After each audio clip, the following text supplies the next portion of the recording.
सफर थोड़ा कठिन है पर लेकिन हिम्मत नहीं हारूंगी। इतना तो खुद पर भरोसा है, इस बार निश्चित रूप से सफल होकर ही मानूंगी। कुछ इसी प्रकार की जिद की अनीसा कंवर भाटी जी ने। अनीसा कंवर भाटी जी जोधपुर की रहने वाली, राजस्थान के जोधपुर जिले की रहने वाली हैं और इन्होंने जो भारतवर्ष में सेकंड रैंक लेकर के जो परचम लहराया है वो निश्चित रूप से काबिलियत तारीफ है। क्या रहा वो सफलता का रास्ता, कौन कौन से पड़ाव से होकर इन्हें गुजरना पड़ा, क्या रहता है एग्जाम पैटर्न और साथ में ही कैसे ऑल इंडिया सेकंड रैंक आती है, क्या है उसका सही रास्ता।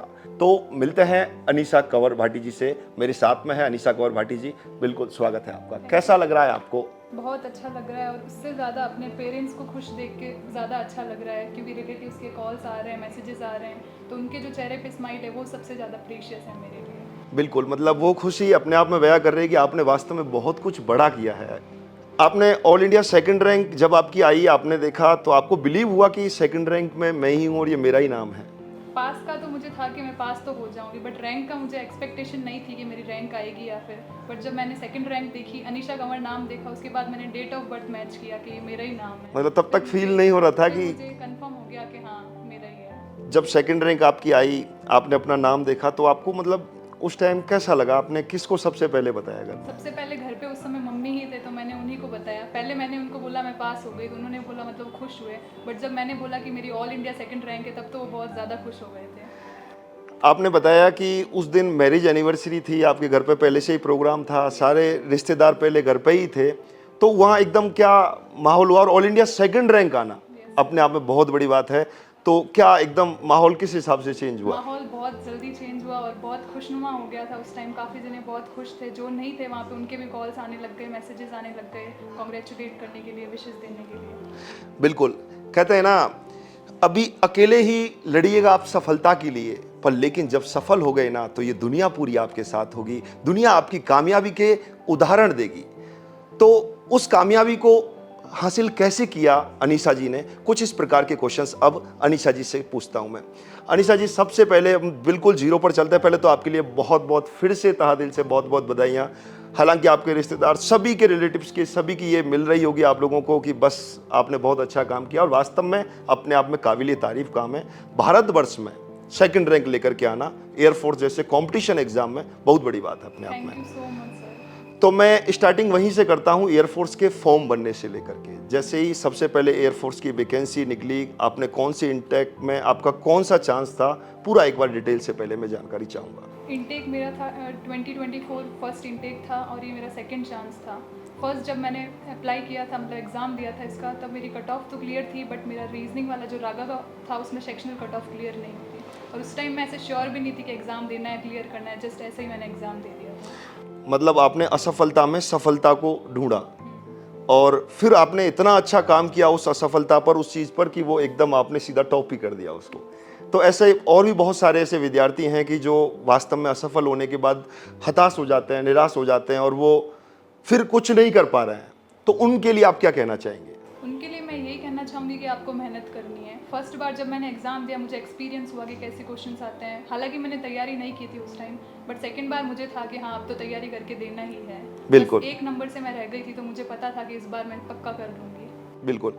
एक क्वेश्चन मेरा इससे पहले और था वैसे, कि गर्ल्स हैं, ठीक है, जब गर्ल्स उससे पहले एयरफोर्स में जाती ही नहीं थी, आपको ये इन्फॉर्मेशन कब मिली कि गर्ल्स भी अब एयरफोर्स में जाने लगी हैं?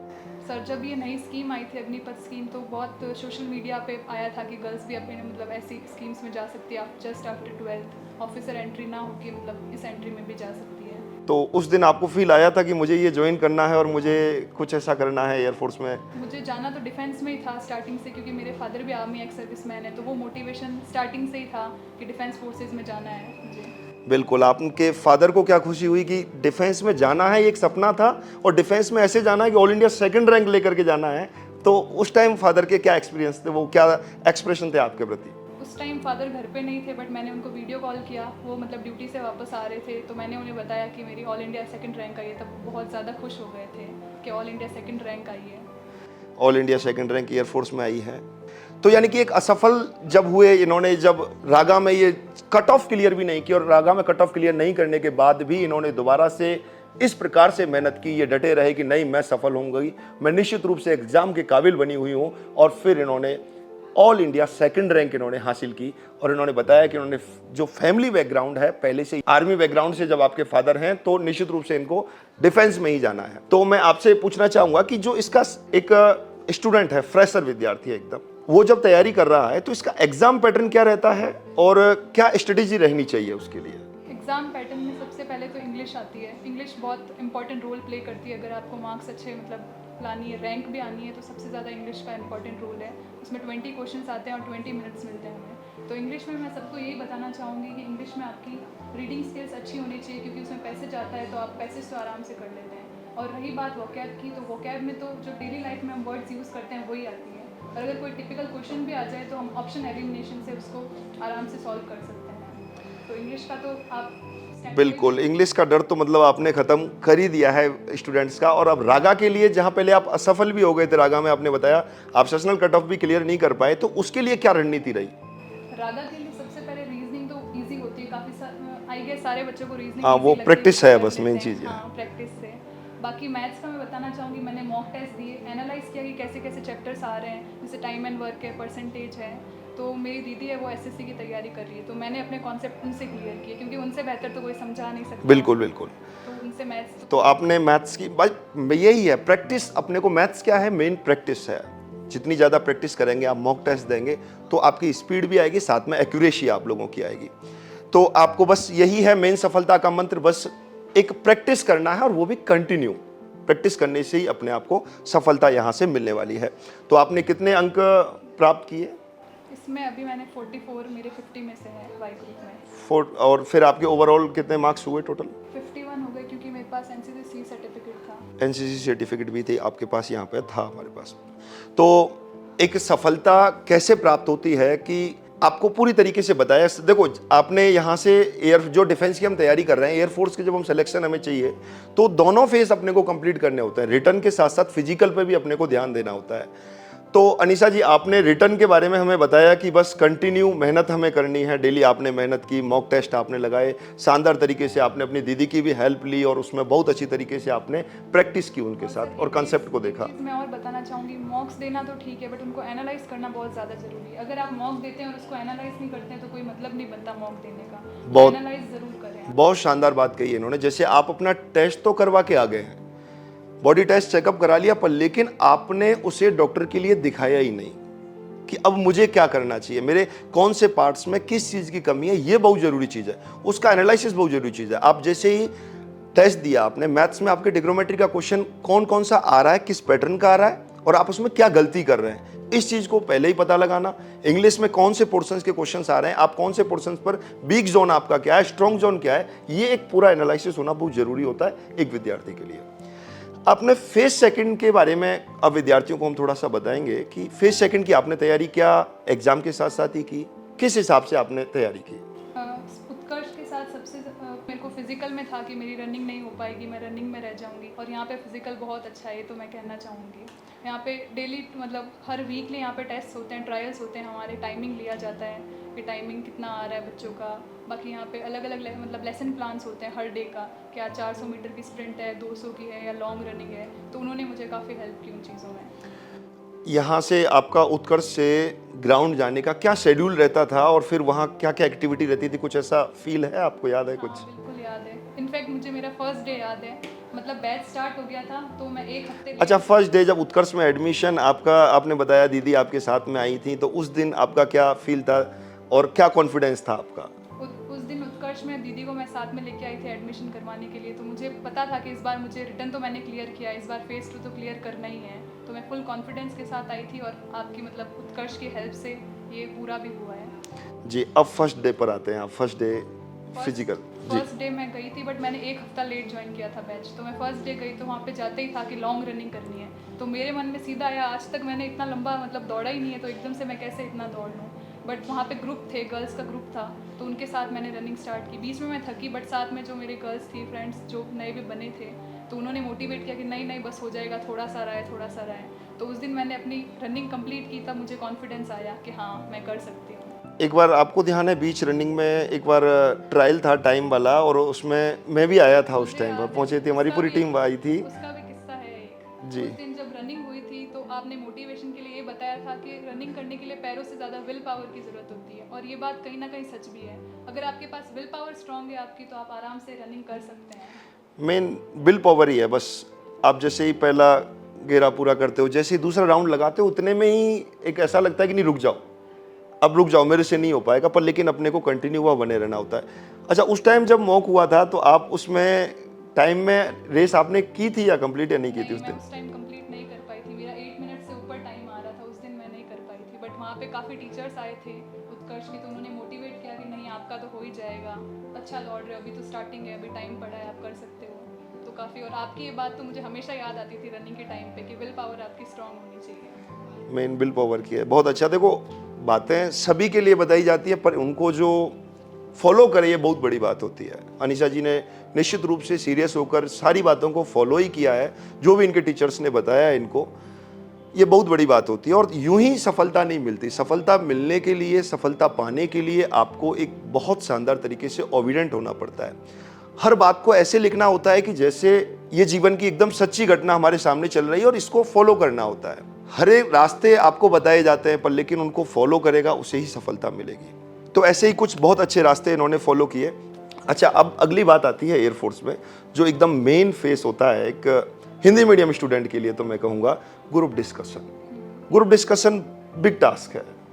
तो उस टास्क में उत्कर्ष की क्या भूमिका रही और आपने किस प्रकार से अपने आप को इम्प्रूव किया? पहले तो मैं हिंदी मीडियम के स्टूडेंट्स के लिए कहना चाहूँगी, मेरे साथ ही मेरी फ्रेंड है जिसका AIR 78 आया, पायल। वो एक गवर्नमेंट स्कूल से पढ़ी है, हिंदी मीडियम की स्टूडेंट है, बट उसने बहुत अच्छी रैंक हासिल की है। अपने जो भी उसकी हेजिटेशंस थी उसने दूर की है। तो आप उसको देख सकते हो कि वो हिंदी मीडियम का स्टूडेंट है, तो ऐसा नहीं है कि आप कर नहीं पाओगे, बस ज़रूरत होती है थोड़ी प्रैक्टिस कीजिए, आप अपने ऊपर वर्क कीजिए, तो आप आराम से कर सकते हैं। बिल्कुल। आपने किस प्रकार से प्रैक्टिस की और किस प्रकार से वर्क किया? सबसे पहले यहाँ पे हम लोग आए थे तो थोड़े दिन हमारी क्लासेस चली थी, हमें बताया था कि आपको कैसे ग्रुप डिस्कशन में क्या क्या चीज़ें नहीं करनी है, क्या करना है। उसके बाद कुछ दिनों 10 से 12 दिन के बाद हमारे मॉक स्टार्ट हो गए थे, तो डेली हमारा मॉक होता था वहाँ पे। तो मॉक में फर्स्ट डे बैठी थी, मतलब मैं गई थी, तो मेरी तो सर ने बताई थी कि आपका आई कांटेक्ट सही नहीं है, मतलब आप सिर्फ एक जगह देख के बात करें, ग्रुप में आपका आई कांटेक्ट अच्छा होना चाहिए, और एक बैठने का पोस्चर। मतलब पूरा पॉइंट्स वगैरह सर एकदम पूरा मेंटेन करते थे जब वहाँ? हमारे मॉक्स होते थे तो हमें मार्क्स मिलते थे 50 में से कि आपको आज कितने मार्क्स मिले हैं, आपका मतलब पॉइंट्स क्या थे, आपने क्या बोला है, आपको नॉलेज कितनी है टॉपिक के बारे में, इन सभी चीज़ों का मिला के पॉइंट्स मिलते थे हमें। तो हम सबको अंदर एक मोटिवेशन था कि हाँ आज मुझे सबसे ज़्यादा स्कोर करना है। साथ में हमारे फ्रेंड्स भी होते थे कि आज मुझे फर्स्ट आना है, मतलब ग्रुप में कोई कॉम्पिटिशन भी बना रहता था, तो ये काफ़ी मोटिवेटिंग था। मतलब आप कहना चाहते हैं कि जीडी के लिए भी एक कंपटीशन भावना होनी चाहिए और साथ में ही अपने आप को प्रतिदिन उसकी भी प्रैक्टिस की आवश्यकता है। हाँ, ग्रुप प्रैक्टिस बहुत ज़रूरी है जीडी के लिए। आप प्रैक्टिस करोगे तो आपको पता चलेगा अगला कैसे बोल रहा है। वो अपने आप में ग्रुप डिस्कशन, नाम ही ग्रुप डिस्कशन है, वो ग्रुप के लिए ही जरूरी मेन चीज़ है। ग्रुप में आपको किस प्रकार से आप डिस्कस कर रहे हैं। तो फिर जीडी के लिए आप फाइनली एक स्टूडेंट के लिए आप क्या कहना चाहेंगे, बिल्कुल जो स्टार्टिंग से एकदम जीरो से है, अभी भी जैसे रिजल्ट आया हुआ है एयरफोर्स का, और अभी ग्रुप फेज 2 की तैयारी बच्चे कर ही रहे हैं और वो भी आपका ये वीडियो देखेंगे, तो उनके लिए आप क्या कहना चाहेंगे एक बार? उनके लिए मैं कहना चाहूँगी कि आपको पहले तो कॉन्फिडेंट होना है, कॉन्फिडेंस मस्ट है। अगर आप कॉन्फिडेंट है तो आप कर लेंगे। बाकी आप मिरर प्रैक्टिस कर सकते हैं, मिरर के सामने मतलब बोल सकते हैं अपना इंट्रोडक्शन। सबसे पहले आप अपना इंट्रोडक्शन तैयार कीजिए और उसको कॉन्फिडेंटली बोलना सीखिए। अगर वो आप कॉन्फिडेंटली बोलेंगे तो आपके अंदर एक कॉन्फिडेंस आएगा कि हाँ मतलब मैं बोल रहा हूँ। उसके बाद टॉपिक की बात आती है, थोड़ी बात आपको टॉपिक की भी नॉलेज होनी चाहिए ताकि आप कुछ पॉइंट्स रख पाएँ। और इस ग्रुप डिस्कशन में आपको पहले कुछ पॉइंट्स बताए जाते हैं कि ये टॉपिक है, इससे रिलेटेड कुछ है, तो जो पॉइंट्स मिलते हैं उन्हीं पॉइंट से हम और मतलब अपनी नॉलेज होती है उसको यूज़ करके वहाँ पे बना सकते हैं। मतलब मेन खेल जो है वो कॉन्फिडेंस का है, और जो कॉन्फिडेंस के साथ आपको बोलना है, अपने विचार रखने होते हैं। वहाँ कोई ज़रूरी नहीं आप हिंदी में रख रहे हैं या इंग्लिश में रख रहे हैं, आप बोल कैसा रहें ये चीज़ मैटर करती है। और चलिएगा, ये हमने अभी तक फेज फर्स्ट बात मैंने आपसे की है, ये है प्रिपरेशन एग्ज़ाम की कैसे की जाए, प्रिपरेशन फेज सेकंड की कैसे की जाए। अभी इन दोनों के बीच में है जो रियल टाइम में मैं आपसे बात करूंगा कि जब आपने फेज फर्स्ट की तैयारी की, यानी कि बहुत अच्छी से रिटर्न की तैयारी की और आप एग्ज़ाम देने गए एग्ज़ाम सेंटर में, तो एग्ज़ाम सेंटर में आपने एग्ज़ाम देते वक्त क्या आपको फील आ रहा था, क्वेश्चंस देख कर के आ रहा था? आप एक स्टूडेंट, सबसे पहले कहते हैं कि एयरफोर्स रफ्तार का जुनून है। एयरफोर्स रफ्तार का जुनून क्यों है? क्योंकि बच्चा लोग आता है, आते यही कहते हैं सभी स्टूडेंट्स कि सर टाइम बहुत कम मिला, मैं तो सारे क्वेश्चंस देख ही नहीं पाया। और आपने वहाँ 44 मार्क्स यदि अटेंड किए हैं तो निश्चित रूप से सारे क्वेश्चंस बहुत अच्छी तरीके से आपने किए होंगे। कितने नंबर ऑफ क्वेश्चंस आपको याद हो, कितने आपने अटेंड किए, क्या आपकी रणनीति रही एग्जाम के दौरान? एक चीज़ बताना चाहूँगी, जिस दिन एग्ज़ाम था उस दिन मेरी काफ़ी तबीयत ख़राब हो गई थी, मुझे वॉमिटिंग होने लग गई। इसका मतलब 50 आ सकते थे आपके, ये 6 नंबर इसी वजह से तो नहीं है बट कहीं? मुझे ये था कि एग्ज़ाम तो देना ही देना है, इस बार जाना ही है। एग्ज़ाम देने में पहुंची, वहाँ पे जाके मैं मतलब सब भूल गई। वो था कि पेपर दिख रहा है सामने, आपको पेपर कंप्लीट करना है कैसे भी करके।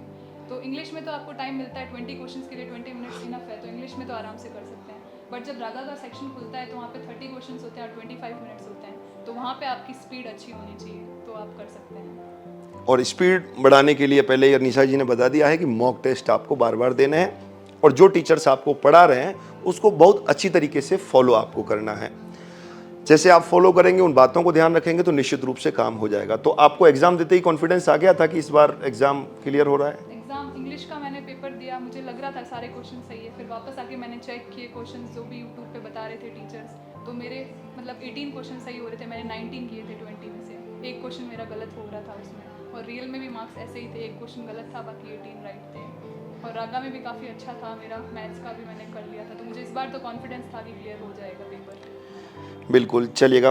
आपने जैसे ही एग्ज़ाम दिया, आपका रिजल्ट आ गया, आप क्वालिफाई हो गए। फेज सेकंड में आपने कैसे कैसे तैयारी की वो आपने बता दिया कि बहुत अच्छी तरीके से आपने मॉक किए उत्कर्ष के साथ, बहुत शानदार तरीके से आपका सफ़र यहाँ पर रहा। जैसे ही आप लोग देख रहे थे कि एक ग्रुपों में ही बार बार खबर आ रही थी कि वहाँ से वो आउट है, यहाँ से ये आउट हो रहे हैं, पुशअप की अलग प्रॉब्लम चल रही थी बॉयज़ में, किसी से रेस हो पाएगी या नहीं हो पाएगी। जैसे ही आप वहाँ गए फेज सेकंड का एग्ज़ाम देने के लिए, तो उस दिन आपका क्या टेम्परामेंट था? स्टार्टिंग में जब हम लोग गए तब तो काफ़ी नर्वस थे कि हाँ पहली बार जा रहे हैं, ऐसा कर रहे हैं। बट वहाँ पे जाने के बाद वहाँ का स्टाफ बहुत अच्छा था, तो उन्होंने एकदम ऐसा फील नहीं कराया कि आपका एग्ज़ाम चल रहा है। जाते ही पहले थोड़ा डॉक्यूमेंटेशन हुआ, फिर ग्रुप्स बन गए अलग अलग रनिंग के लिए, तो हमारा 80 का बैच बना था। फिर रनिंग हुई, और रनिंग में यहाँ तक 2 महीने प्रैक्टिस करने के बाद मुझे कॉन्फिडेंस तो था कि रनिंग तो क्लियर हो ही जाएगी, तो रनिंग में कोई दिक्कत नहीं थी। रनिंग क्लियर करने के बाद जो सिटअप्स और स्क्वाट्स थे वो भी हो गए। और जीडी का तो हम सब मतलब निश्चिंत थे कि हो ही जाएगा, जीडी का कोई टेंशन नहीं थी, तो फिर जीडी भी क्या टॉपिक आया था आपके जीडी में? मेरा फर्स्ट एड आया था जीडी में। बिल्कुल। तो अभी जो गर्ल्स और इसको देख रही हैं, उन गर्ल्स के लिए आप फेज सेकंड में फिजिकल के लिए क्या टिप्स देना चाहेंगी, जिनका एग्ज़ाम अभी रिटर्न क्लियर हो गया है, कि उनको अब क्या करना चाहिए जिससे वो अपनी ये रेस, जो भी ये हडल्स हैं, उनको ये पार कर सके? सबसे पहले तो आपको मतलब रनिंग करनी है। स्टार्टिंग में जब मैंने करी थी तो भी मेरी 11 मिनट आ रही थी, तो मैंने सोचा ये तो बहुत ज़्यादा टाइम है, मतलब 3 मिनट कम करना। तो बट मैंने कॉन्फिडेंस रखा, क्योंकि जब मैंने लॉन्ग रनिंग करी थी फर्स्ट टाइम, मैंने अभी आपको बताया, तब मुझे कॉन्फिडेंस आ गया कि हाँ हम कर सकते हैं। तो यहाँ पे हमारे हर मतलब एक दिन छोड़ के एक दिन कभी 200 मीटर की स्प्रिंट हो गई, कभी 100 की हो गई, कभी 400 की, ताकि हमारी स्पीड इंक्रीज़ हो। और लॉन्ग रनिंग होती थी स्टेमिना के लिए। फिर तो हमने ग्राउंड में 20 राउंड भी निकाले थे, 400 मीटर्स के राउंड होते थे, तो वो सबसे अच्छा लगा कि हम लोग 20 राउंड्स निकाल रहे हैं अभी। तो फिर फिज़िकल का तो मैं पूरा क्रेडिट मतलब हमारे NS भाटी सर है, फिज़िकल के कोच है, उनको क्रेडिट देना चाहूँगी। उन्होंने बहुत अच्छे से हमें ट्रेन किया है, बाकी जो भी एक्सरसाइजेस वगैरह कैसे क्या होता है। नहीं, बिल्कुल, उन्होंने 1000 से ज़्यादा उत्कर्ष में सिलेक्शन दिए हैं, बेहतर तरीके से उनको मतलब पूरा एक्सपीरियंस का उनको फ़ायदा मिला। और आप यही कहना चाहेंगे उन स्टूडेंट्स के लिए जिन्होंने अभी एग्ज़ाम क्लियर किया है, आगे एयरफोर्स का जो सपना देख रही हैं जो भी स्टूडेंट्स हैं, तो बस आपको कंटिन्यू दौड़ना है, और बहुत अच्छी तरीके से अगर कंटिन्यू कोई भी काम किया जाए तो वो निश्चित रूप से सफलता में अपने आप ही कन्वर्ट हो जाता है। पता ही नहीं चलता वो जो फासला है कब का कब कम हो जाएगा यहाँ से। तो पहले तो आपके लिए फिर से आपने ये जब ये पड़ाव पूरे किए हैं, फिर आपने देख ही लिया जैसे ही रिजल्ट जारी हुआ, रिजल्ट जारी होते ही आपकी ऑल इंडिया सेकंड रैंक आपको मिली, तो उसके लिए फिर से तहे दिल से बहुत बहुत धन्यवाद ज्ञापित करूंगा मैं। आपने पूरे भारतवर्ष में जोधपुर राजस्थान का नाम रोशन किया है, ये सभी के लिए बहुत ही मोटिवेशन रहा। आप लोगों को भी एक बार ये इनका क्या सफ़र रहा, जीरो से लेकर टॉप तक, ये आप लोगों तक रूबरू हमें कराना था। निश्चित रूप से आपको ये सेशन बहुत अच्छा लगा होगा। आपको, आपके परिवार वालों को, सबके लिए बहुत बहुत हार्दिक शुभकामनाएं। साथ में ही आप भी इसी प्रकार से तैयारी करें और सफलता प्राप्त करें। देखिएगा दोस्तों, सफलता उसी को मिलती है जिसको पता होता है कि मैं इस बार सफल हो रहा हूं। सबसे बड़ी चीज यही होती है। अगर मैं सफलता का मंत्र बताता हूं आज तक के अपने अनुभव में, तो सबसे बड़ा मंत्र यही है कि yes I can do it. तो आप इसको कर सकते हो। पता नहीं मैं इसको कर सकता हूं तो आप इसको नहीं कर सकते। कहीं भी अगर मन में नोट का भाव है ना, तो वो होगा ही नहीं, ये निश्चित है। आप खुद से पूछें कि आप डिफेंस की ज्वाइन करना चाहते हैं या नहीं करना चाहते हैं। आप एयरफोर्स, NDA, जो भी आपका सपना है, आप उसको तैयारी करना चाहते हैं या नहीं करना चाहते। फिर खुद से पूछें कि मैं वास्तव में तैयारी करना चाहता हूं या नहीं करना चाहता। मन में आता है यस मुझे करना है, मुझे ज़रूरत है, मुझे नीड है। अगर किसी भी चीज़ की नीड होती है ना, अगर खाने की आपको नीड है ना, आप अपने आप व्यवस्था कर ही लोगे कहीं ना कहीं से। आपको बहुत तेज भूख लगी है तो कोई अपने आप व्यवस्था कर लोगे। इवन मैं यहाँ से मलेशिया गया हुआ था तो वहाँ भी मैंने इंडियन फूड की मुझे ज़रूरत थी तो मैंने खोज लिया उसको। मुझे कुछ नहीं पता था, उसकी नीड बहुत बड़ी चीज़ होती है। अगर आपकी ऐसी नीड है तो निश्चित रूप से आप सफल होंगे। इसी आशा के साथ आप लोगों के लिए मैं उज्जवल भविष्य की बहुत बहुत हार्दिक शुभकामना कर देता हूँ। इसी आशा के साथ आप सभी को मैं उज्जवल भविष्य की बहुत बहुत शुभकामना देता हूँ। आप स्वस्थ रहें, मस्त रहें, शानदार तरीके से तैयारी करें। जिस प्रकार अनीसा ने अपने माता पिता, अपने जिले, अपने राज्य सबका नाम रोशन किया है, उसी प्रकार से आप भी नाम रोशन करें। और इनकी पूरी बातों से मुझे पता लगा सफलता का एक ही मंत्र है, वो है दृढ़ निश्चय और वो है कंटिन्यूटी। तो कंटिन्यू मेहनत करें, सफलता प्राप्त करें। फिर मिलेंगे ऐसे ही सेशन के साथ और भी स्टूडेंट्स के साथ आप लोगों को रूबरू कराते हुए, जानकारी देते हुए। तब तक के लिए जय हिंद, जय भारत।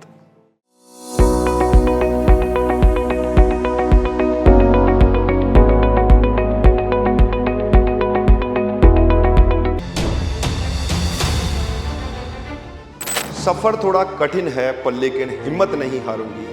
इतना तो खुद पर भरोसा है, इस बार निश्चित रूप से सफल होकर ही मानूंगी।